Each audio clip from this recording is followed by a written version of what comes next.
लेकिन एक बड़ी खबर अपने दर्शकों को दे दे। वायनाड से प्रियंका गांधी अपना पॉलिटिकल डेब्यू कर रही हैं। बतौर सांसद वो यहां से उपचुनाव लड़ रही हैं और प्रियंका गांधी इस वक्त बहुत आगे चल रही हैं। वायनाड में प्रियंका गांधी 2 लाख से ज्यादा वोटों से आगे हैं। प्रियंका गांधी चुनाव लड़ रही हैं वायनाड से और 2 लाख से ज्यादा वोटों से आगे हैं, यानी उनका जो पॉलिटिकल डेब्यू है उसमें एक शानदार मार्जिन उन्होंने मेंटेन किया हुआ है। प्रियंका गांधी को 3,89,000 से ज्यादा वोट इस वक्त मिले हैं। बहुत आगे हैं प्रियंका गांधी और पहली बार वो चुनाव लड़ रही हैं और उसमें एक बड़े मतांतर से वो आगे चल रही हैं। और अब सीधे रुख करते हैं यूपी का। करहल आपको लिए चलते हैं जहां से देवेंद्र हमारे साथ जुड़ रहे हैं, हमारे सहयोगी। देवेंद्र, करहल में पूरी जोर आजमाइश भाजपा ने भी की है और सपा की तो ये सीट है ही। यहां पर दलित लड़की की हत्या हुई, इसको एक बड़ा मुद्दा बनाया वोटिंग वाले दिन बीजेपी ने, और भी बहुत से मुद्दे भाजपा ने उठाए। लेकिन दूसरी तरफ करहल के लिए कहा जाता है कि ये एक सेंटिमेंट है यादव परिवार के लिए, उनकी पैतृक सीट यहां पर है और लगातार उस पर समाजवादी पार्टी बढ़त भी बनाए हुए है। ताजा स्थिति अपडेट करिए आंकड़ों के लिहाज से। बिल्कुल, जिस तरीके से ये सीट हॉट सीट मानी जाती है और समाजवादी पार्टी के गढ़ की सीट है और जहां हर हालत में समाजवादी पार्टी कहती रही है कि हमारा यहां पे कब्जा बरकरार रहेगा, वो देखने को लगभग सब मिल रहा है। 16वें राउंड हो चुका है और लगभग 24,000 वोटों से अधिक वोटों से समाजवादी पार्टी के तेज प्रताप यादव आगे हैं। तो ऐसे में साफ तौर पर लग रहा है चूंकि 50% वोट खुल चुका है और 50% शेष रह गया है, ऐसे में समाजवादी पार्टी आगे है और चूंकि जो जीत का अंतराल जो दिखाई देगा वो आंकड़ा अभी थोड़ी देर में पता चल जाएगा। लेकिन अभी तक 26,000 वोटों से आगे हैं और साफ तौर से दिख रहा है कि कहीं ना कहीं समाजवादी पार्टी को यहां से जीत मिलेगी। लेकिन भारतीय जनता पार्टी ने भी लगातार यहां पे दबाव बनाया है, चाहे वो मतदान वाले दिन दलित लड़की की हत्या का हो, चाहे अन्य मामले रहे हों, ये भी लगातार उठाती रही है और मुख्यमंत्री की सभा में भी इस तरीके की बात की गई थी। और लेकिन समाजवादी पार्टी अखिलेश यादव ने साफ कहा था कि ये सीट हमारी है और रहेगी। हालांकि नेताजी से लोगों का जुड़ाव था और नेताजी के साथ यहाँ के लोग जुड़े थे। लगातार सपा यहाँ से बढ़त बनाए हुए है और एक मार्जिन मेंटेन करके आगे चल रही है। आप नजर बनाए रखें। और इस वक्त हमारे साथ चर्चा के लिए विशेष मेहमान जुड़ गए हैं। नरेश बंसल जी हमारे साथ इस वक्त सीधा जुड़ रहे हैं, राज्यसभा सांसद हैं बीजेपी से। स्वागत है नरेश जी आपका। और सबसे पहले उत्तराखंड की बात कर लेते हैं। महाराष्ट्र पर भी हम आएंगे, हम बात यूपी की भी करेंगे, लेकिन उत्तराखंड में केदारनाथ सीट पर भी उपचुनाव हो रहा है। एक बड़ा मैसेज, एक बड़ा परसेप्शन, ये बहुत जरूरी थी इस सीट पर कि भाजपा जीते और उसके लिए आपने पूरी ताकत लगाई। शुरुआती रुझानों में हमने देखा कि यहां मुकाबला त्रिकोणीय हो गया, निर्दलीय आगे हो गए, लेकिन फिलहाल इस पर बीजेपी की बढ़त है। नरेश जी।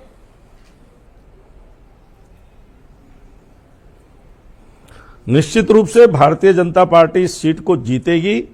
हम पहले भी उस सीट को जीते हैं, अब फिर से जीतेंगे।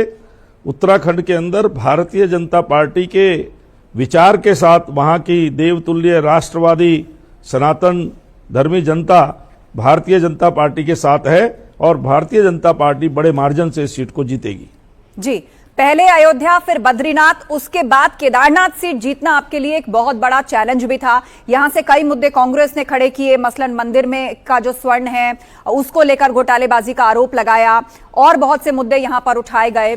लेकिन आपका यह दावा है कि बीजेपी बड़े मार्जिन से जीतेगी, पर टफ फाइट आपको निर्दलीय से भी मिली। शुरुआती काउंटिंग में हमने देखा कि त्रिभुवन चौहान यहां से आगे हो गए, तो ऐसा लगा कि कहीं आपकी उम्मीदों को झटका तो नहीं लगेगा। कहीं केदारनाथ की जनता ने इस बार बीजेपी कांग्रेस दोनों को तो खारिज नहीं कर दिया?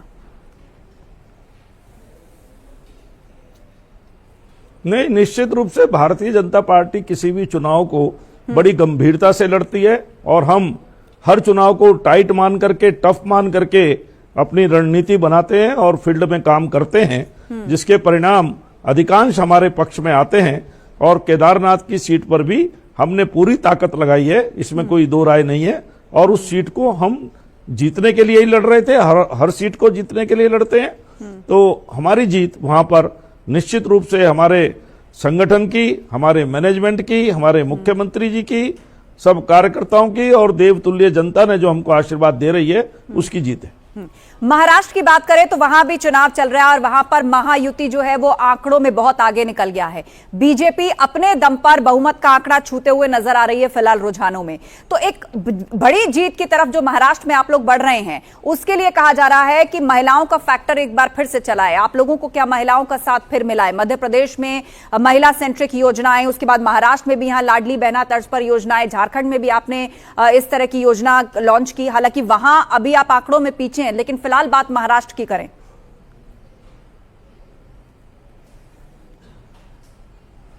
निश्चित रूप से भारतीय जनता पार्टी सबका साथ, सबका विकास, सबका विश्वास, सबका प्रयास, इस नारे को लेकर नरेंद्र मोदी जी के नेतृत्व में चलती है। और हमने कहा भी है कि हमारे लिए जहां बाकी के दल समाज को जातियों में बांटने का काम करते हैं, हमने कहा है हमारे लिए गरीब, युवा, नारी और अन्नदाता यही जातियां हैं। और इन सबके लिए आप देखें तो सबके लिए भारतीय जनता पार्टी ने बहुत काम किया है। और आज ये इस प्रकार के चारों वर्ग, गरीब भी, युवा भी, अन्नदाता भी और नारी भी, ये सब भारतीय जनता पार्टी के साथ हैं। लगातार देश में जातिगत जनगणना की बात हो रही थी, पीडीए की बात हो रही थी। ये ना सिर्फ हमने पूर्व में देखा कि लोकसभा चुनाव, उसके बाद हरियाणा में विधानसभा चुनाव हुए, यूपी में भी उपचुनाव में इसको जोर शोर से उठाया गया, महाराष्ट्र में जो है वो इंडिया ब्लॉक ने इसको जोर शोर से उठाया। तो अब ये जो जनता का मैंडेट है, यही रुझान अगर असल नतीजों में तब्दील होते हैं महाराष्ट्र के अंदर, तो क्या लग रहा है विपक्ष के नैरेटिव को या जातिगत जनगणना की बात को या पीडीए की बात को हमेशा हमेशा के लिए ठंडे बस्ते में अब डाला जाएगा या एक बड़ा झटका लगा है, या आप लोग इस लाइन पर अब कैसे आगे बढ़ेंगे? नरेश जी। देखिए, हमारी लाइन प्रारंभ से ही सुविचारित, सुस्पष्ट है। हम भारतीय स्वाभिमान के लिए, संस्कृति के पुनरुत्थान के लिए, राष्ट्र को सशक्त करने के लिए, सीमाओं को मजबूत करने के लिए और प्रत्येक व्यक्ति के विकास के लिए काम कर रहे हैं। जबकि दूसरी ओर जो हमारे विपक्षी लोग हैं या गठबंधन हैं, वो जनता को जातियों में बांटकर अपना उल्लू सीधा करना चाहते हैं और एक वर्ग विशेष की तुष्टीकरण की उनकी नीति है। इसके विपरीत हम सबको साथ लेकर के चल रहे हैं। सबकी एकजुटता इस बार नजर भी आई है और उसके परिणाम सामने आ रहे हैं। जी, बहुत बहुत धन्यवाद नरेश बंसल जी हमारे साथ चर्चा के लिए और अपनी बात रखने के लिए। इस वक्त गेस्ट पैनल भी हमारे साथ जुड़ रहे हैं। अनिला सिंह जी हैं बीजेपी प्रवक्ता, अशोक यादव जी हमारे साथ जुड़ गए हैं समाजवादी पार्टी के प्रवक्ता, और राजनीतिक विश्लेषक बिलाल खान साहब हैं। आप तीनों मेहमानों का स्वागत है। तो अनिला जी, अभी तक का आंकड़ा हम देखें, चाहे वो यूपी की बात हो, महाराष्ट्र की बात हो, उत्तराखंड की बात हो, तो बीजेपी के लिए निश्चित ही उत्साहवर्धक समय है। झारखंड में थोड़ा झटका जरूर आप लोगों को लगता दिख रहा है। अनिला जी। मेरी सबको राम राम। और बिल्कुल उत्तर प्रदेश में जो नतीजे आ रहे हैं, हम लोग एक्सपेक्ट कर रहे थे, इसी प्रकार के नतीजों को हम एक्सपेक्ट कर रहे थे। पर जो लोग ये कह रहे थे कि ये उपचुनाव उत्तर प्रदेश में सेमीफाइनल है, 2027 का सेमीफाइनल है, उसका उत्तर देंगे क्या?